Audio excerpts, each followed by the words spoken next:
25 valuable tips you should know to get your home sold fast and for top dollar. Because your home may be your largest asset, selling it is probably one of the most important decisions you will make in your life. To better understand the home selling process, a guide has been prepared from current industry inside reports. Through these 25 tips, you will discover how to protect and capitalize on your most important investment, reduce stress, be in control of your situation, and make the most profit possible. Number 1. Understand why you are selling your home. Your motivation to sell is the determining factor as to how you will approach the process. It affects everything from what you set in your asking price and how much time, money, and effort you are willing to invest in order to prepare your home for sale. For example, if your goal is for a quick sale, this would determine one approach. If you want to maximize your profit, the sales process might take longer, thus determining a different approach. Number 2. Keep the reasons you are selling to yourself. The reasons you are selling your home will affect the way you negotiate its sale.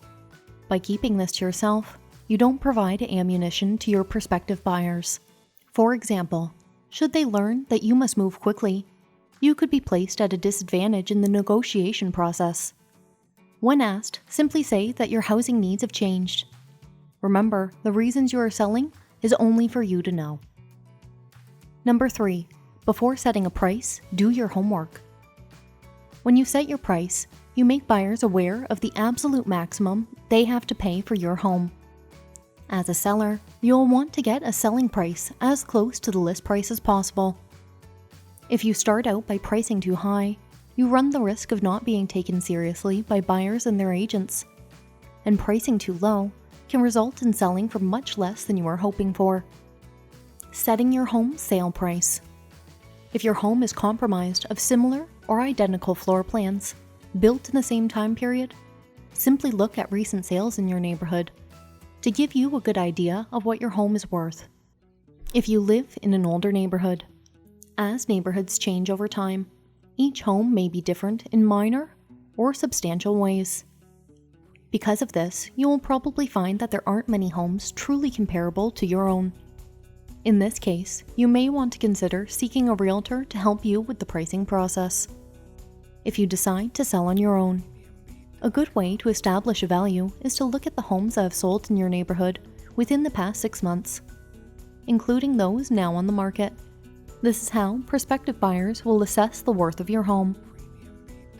Also, a trip to City Hall can provide you with home sale information in its public records for most communities. Number 4. Do some home shopping yourself. The best way to learn about your competition and discover what turns buyers off is to check out other open houses. Note floor plans, condition, appearance, size of lot, location, and other features. Particularly note not only the asking price, but what they're actually selling for. Remember, if you are serious about getting your home sold fast, don't price it higher than your neighbors. Number 5. When getting an appraisal is a benefit. Sometimes a good appraisal can be a benefit in marketing your home. Getting an appraisal is a good way to let prospective buyers know that your home can be financed. However, an appraisal does cost money, has a limited life, and there are no guarantees you'll like the figure you hear. Number 6. Tax assessments. What they really mean. Some people think that tax assessments are the way of evaluating a home. The difficulty here is that the assessments are based on a number of criteria that may not be related to a property value, so it may not be necessarily reflected in your home's true value. Number 7. Deciding upon a realtor. According to the National Association of Realtors, nearly 2/3 of the people surveyed who sell their own home say they wouldn't do it again themselves. Primary reasons include setting a price, marketing handicaps, liability concerns, and time constraints. When deciding upon a realtor, consider 2 or 3. Be aware of quotes that are too low, as well as those that are too high. The quality of your home's marketing matters. Learn more at www.therealestatesecret.ca. All realtors are not the same. A professional realtor knows the market and has information on past sales, current listings, a marketing plan, and will provide their background and references. Evaluate candidates carefully on the basis of their experience, qualifications, enthusiasm, and personality. Be sure you choose someone that you trust and feel confident that they will do a good job on your behalf. Number 8. Ensure you have room to negotiate. Before settling on your asking price, make sure you leave yourself enough room in which to bargain. For example, set your lowest and highest selling price. Then check your priorities to know if you'll price high to maximize your profit, or price closer to market value if you want to sell quickly. Number 9. Appearances do matter. Make them count.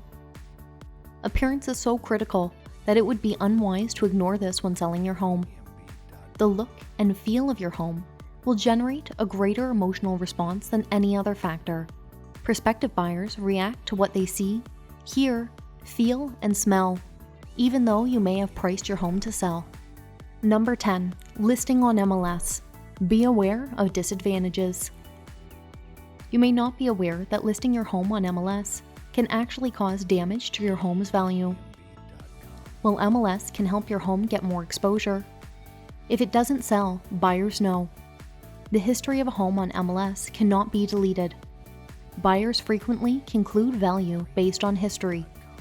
These tips will help. Use a realtor that will syndicate your listing to the most places online for the most exposure fast. Use a realtor that can track user activity on the internet and provide reports that gauge level of interest in your home. This will help make correct pricing decisions without becoming shop-worn. If for some reason your house is challenging to put a price on, don't use MLS. Online marketing, when done properly, can give your home more exposure than MLS without the disadvantage. Look for a realtor that has a marketing team who also has a strong online presence. Number 11. Get it spick and span clean and fix everything, even if it seems insignificant. Scrub, scour, tidy up, straighten, get rid of the clutter, declare war on dust, repair squeaks, the light switch that doesn't work, and the tiny crack in the bathroom mirror, because those can be deal killers, and you'll never know what turns buyers off. Remember, you're not just competing with other resale homes, but brand new ones as well. Number 12. Allowing prospective buyers to visualize themselves in your home. The last thing you want prospective buyers to feel when viewing your home is that they may be intruding on someone else's life.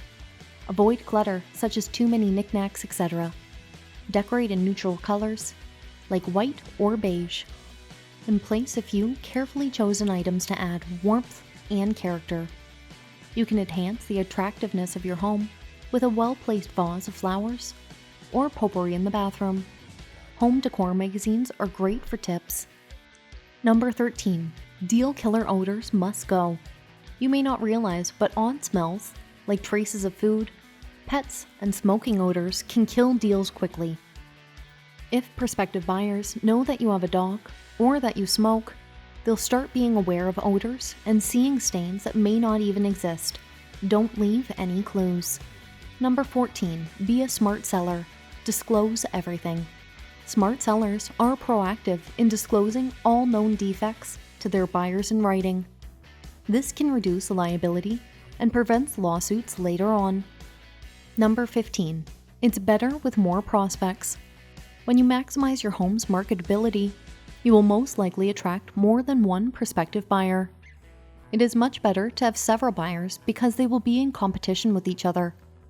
A single buyer will end up competing with you. Number 16. Keep emotions in check during negotiations. Let go of the emotions you've invested into your home. Be detached, using a business-like manner in your negotiations. You will definitely have an advantage over those who get caught up emotionally in the situation. Number 17. Learn why your buyer is motivated. The better you know your buyers, the better you can use the negotiation process to your advantage. This allows you to control the pace and duration of the process. As a rule, buyers are looking to purchase the best affordable property for the least amount of money. Knowing what motivates them enables you to negotiate more efficiently. For example, does your buyer need to move quickly? Armed with this information, you are in a better position to bargain. Number 18. What the buyer can really pay. As soon as possible, try to learn the amount of mortgage that the buyer is qualified to carry and how much his or her down payment is. If their offer is low, ask their realtor about the buyer's ability to pay what your home is worth. Number 19. When the buyers would like to close. Quite often, when buyers would like to close is when they need to close.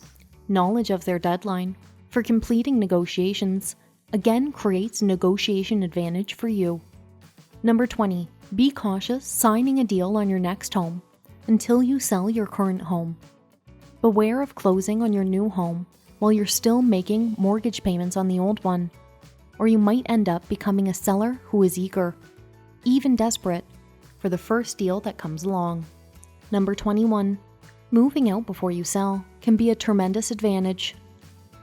Buyers constantly face the challenge of trying to imagine themselves in your home.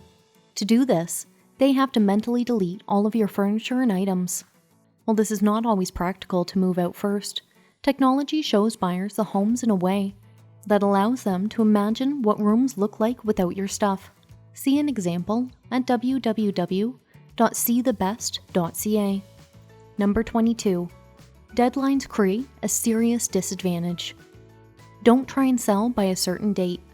This adds unnecessary pressure and a serious disadvantage in negotiations. Number 23. A low offer. Don't take it personally. Invariably, the initial offer is below what both you and the buyer knows he'll pay for your property. Don't be upset. Evaluate the offer objectively. Ensure it spells out the offering price, sufficient deposit, amount of down payment, mortgage amount, a closing date, and any special requests. This can simply provide a starting point from which you can negotiate. Number 24. Turn that low offer around. You can counter a low offer, or even an offer that is just under your asking price. This lets the buyer know that his first offer isn't seen as being a serious one. Now you'll be negotiating only with buyers with serious offers. Number 25. Maybe the buyer's not qualified. If you feel an offer is inadequate, now is the time to make sure the buyer is qualified to carry the size of the mortgage the deal requires. Inquire how they arrived at their figure, and suggest they compare your price to the prices of the homes for sale in your neighborhood.